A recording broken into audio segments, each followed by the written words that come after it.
In this video, I'm going to show you how to apply the desert terrain paste on a small pedestal. Just like all the other pastes, it comes in a 250ml tub, and the finish you can achieve is intended to simulate a rugged desert terrain. As I open the tub, you can see that the paste has quite a lot of texture and is relatively dense.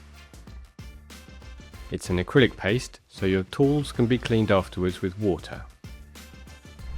You're going to need the following materials: the paste itself, a brush for applying it, a base, I'll be using this small pedestal, and then anything else you want to use, vegetation, some rocks, and dried seagrass for example.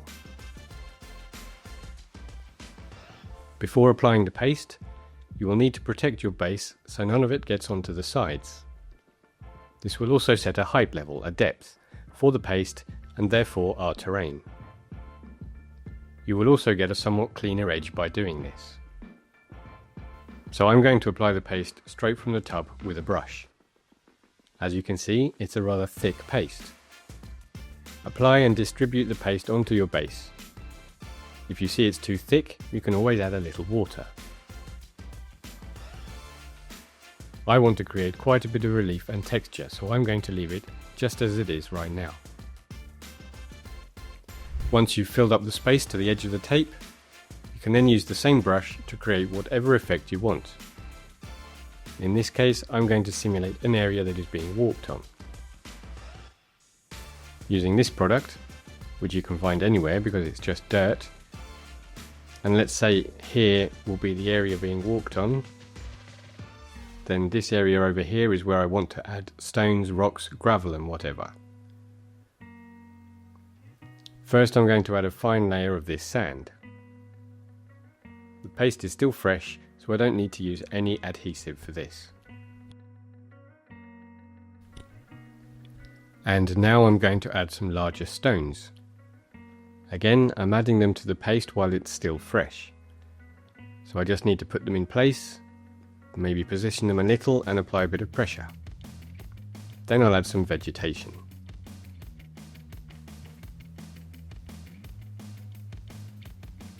Once the terrain has dried, I can remove the tape carefully and continue working on the piece. As you can see, it comes away nicely. Perhaps a bit of dried paste will stick to the tape, but that doesn't matter.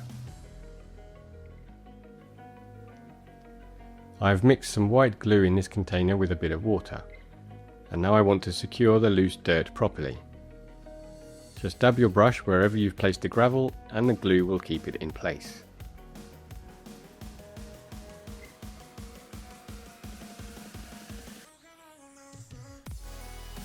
Once it's all dry, and after having added dirt, gravel and a few stones, what I did was paint the edge with a black primer, and I've started adding vegetation to see the effect. Now I'm going to add some more. Again, I'm using white glue for this, some tweezers, and various types of vegetation.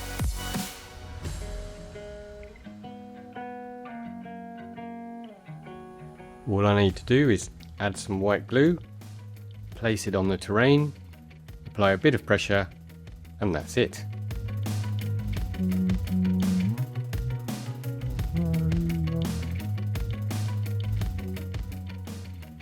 To add this different type of vegetation, I'll cut it to size with some scissors and just use a bit of white glue to secure it in place.